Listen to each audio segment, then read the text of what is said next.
Right now, a massive wall of Arctic air is barreling towards Britain, and by Friday, temperatures in some parts of England could plummet by 8 degrees in just 48 hours. If you live anywhere from London to Edinburgh, what happens between Thursday and Sunday this week could catch you completely off guard. And here is the part most forecasters are not telling you yet. There is a genuine risk of significant snowfall, not just on the Scottish Highlands, not just on the Pennines, but potentially right down to low-lying areas across southern England. Stay with me for the next few minutes, because at the 5-minute mark, I am going to walk you through a city-by-city breakdown of exactly when this cold snap hits your area, when it peaks, and when it finally eases. That information could make or break your plans this week. But first, let me show you what is happening right now, because the story actually starts today. This Monday morning, the 9th of February, 2026, most of Britain woke up to a grey, damp, thoroughly miserable start. Thick cloud is sitting over much of the country. Drizzle and patchy rain are drifting across Wales, the southwest, and parts of northern Scotland. The far northeast of Scotland is getting battered again, with persistent rain and strong winds hammering Orkney and Shetland. Nothing new there, you might think.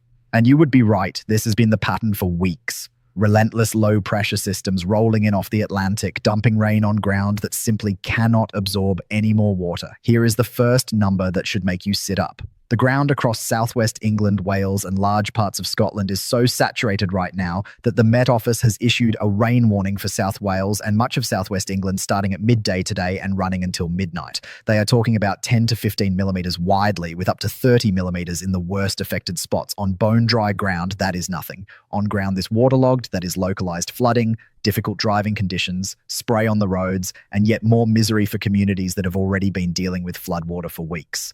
Now, here is where it gets interesting, and this is the twist most people are not expecting. Today is actually going to be mild. Temperatures across England and Wales will reach 10 to 12 degrees Celsius this afternoon.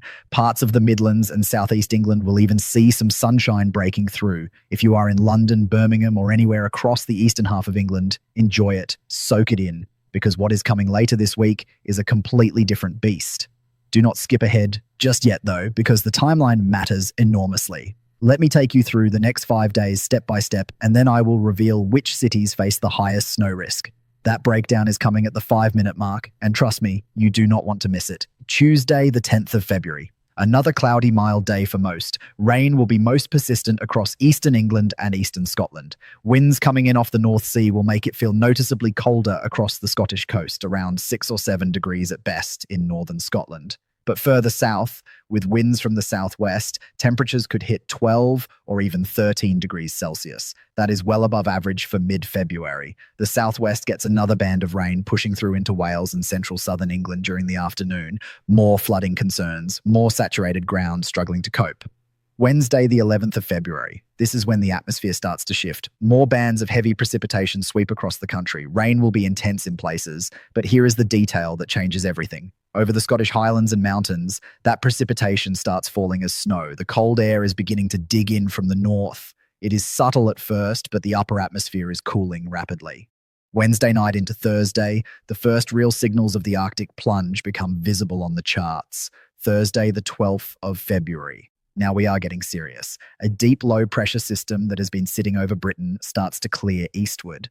As it does, it opens the door to a northerly wind, and that northerly wind is dragging down properly cold Arctic air.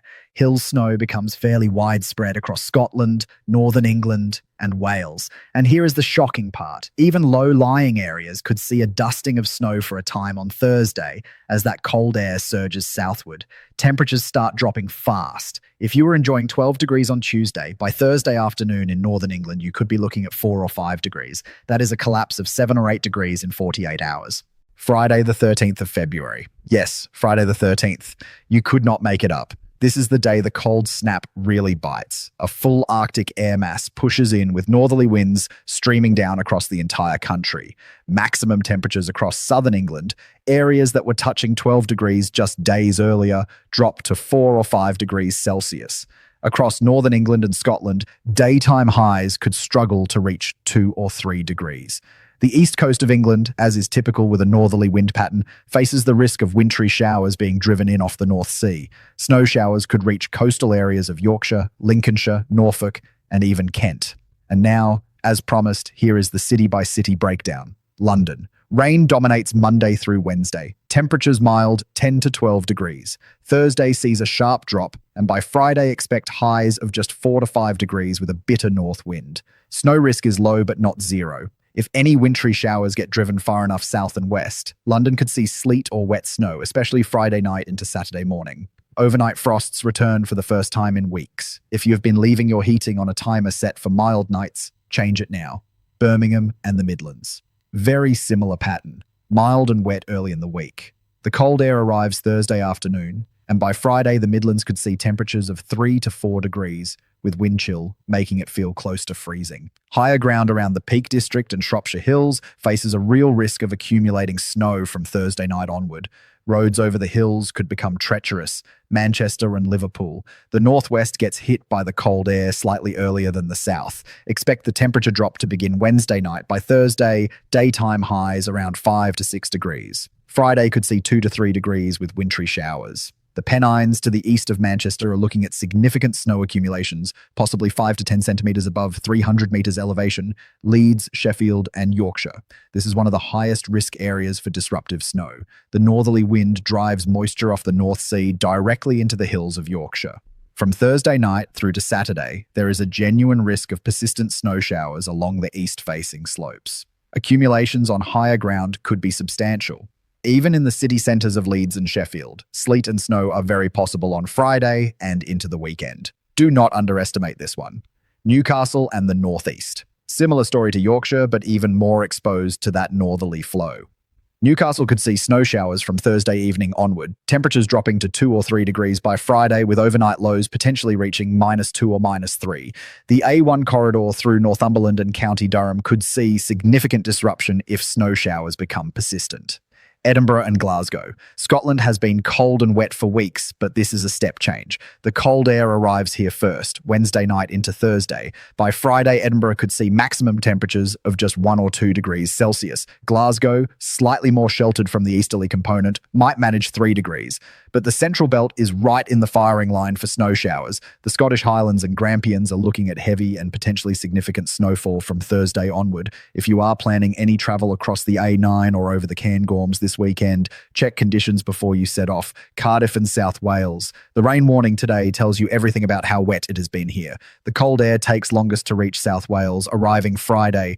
Temperatures drop from 11 or 12 degrees on Tuesday to perhaps 5 or 6 by Friday afternoon. Snow risk is lower here than further north, but the higher ground of the Brecon Beacons could see accumulating snow over the weekend, especially if any showers get driven in on a northerly wind. Bristol and the southwest. Very similar to Cardiff. Mild and wet early in the week, then a sharp drop Friday into the weekend. The Moors, Exmoor and Dartmoor could see their first significant snow of the winter if the cold air undercuts any residual moisture.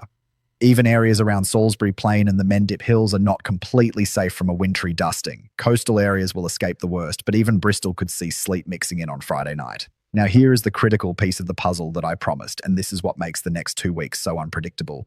This cold snap, as intense as it looks, is not going to last forever. The models suggest the Arctic air dominates from roughly Thursday the 12th through to Sunday the 15th. But then a milder sector tries to push back in from the Atlantic, probably Sunday into Monday the 16th. And this is where it gets really dangerous. When that milder, moisture-laden Atlantic air collides with the cold air already sitting over Britain, the leading edge of that mild front could produce a significant band of snow, even in areas that had started to warm up.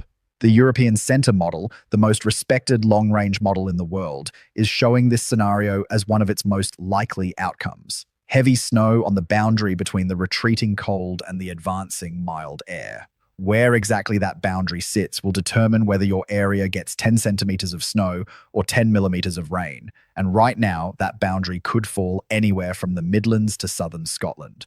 But do not stop watching here, because the story does not end with one cold snap.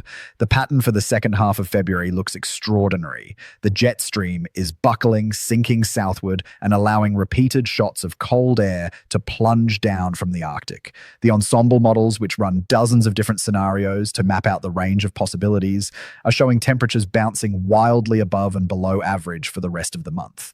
Some days could hit 8 or 9 degrees with heavy rain. Other days could see highs of just 2 degrees with snow. It is going to be one of the most volatile and unpredictable weather patterns Britain has seen in years. For those of you who remember the Beast from the East in 2018, this is not that. This is not a prolonged, locked-in cold spell with easterly winds from Siberia. This is something different. This is a battle, a genuine tug of war between mild Atlantic air and bitter Arctic air, with Britain caught right in the middle. And when those two air masses collide, the results can be spectacular. Heavy rain on one side of a county, heavy snow on the other. The forecasting challenge over the next 2 weeks is going to be immense. Every single model update could shift the snow line by 100 miles north or south. That is why checking back here regularly matters more than ever. So what should you actually do? First, if you are in a flood-affected area, the next 48 hours bring more rain before the cold arrives. Stay vigilant, check your local flood warnings. Second, from Wednesday onward, prepare for the cold. Dig out the winter coats, check your heating system, make sure you have de-icer and a scraper for the car. Third, if you are traveling on Thursday, Friday, or over the weekend, especially on higher ground or along the East Coast, allow extra time and check road conditions before you leave. Fourth, keep an eye on updated forecasts because with a pattern this volatile, the details will shift day by day. Now I need your help. Drop a comment below telling me where you are watching from, your city or your region, and I will make sure to include specific updates for your area in the next video. The more specific you are, the more targeted I can make the forecast for you. One more thing before I go, and this is important for anyone with elderly relatives or neighbours. When overnight temperatures drop to -2 or -3 degrees, which is very possible across inland areas from Friday night onward, that is the first significant frost many areas have seen in weeks.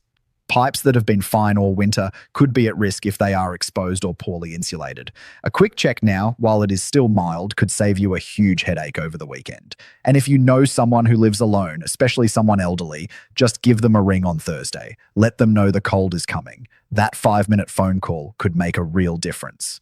And speaking of the next video, here is what is coming. By Wednesday, the high-resolution models will have locked on to exactly where the heaviest snow is going to fall. On Thursday and Friday, I will have centimetre by centimetre snow depth predictions for every major city. I will also have the latest on that potentially dangerous snow event when the mild air tries to push back in over the weekend. That video could be the most important weather update of the entire winter so far. Make sure you are subscribed so you do not miss it, because in a pattern, this wild 48 hours can change everything. I will also break down the latest ensemble data so you can see for yourself just how wide the range of outcomes still is. Some model runs are showing barely any snow for the south. Others are showing a blanket of white from Birmingham to Brighton. The truth will land somewhere in between, and by Wednesday we will have a much clearer picture. Until then, stay prepared, stay safe, and I will see you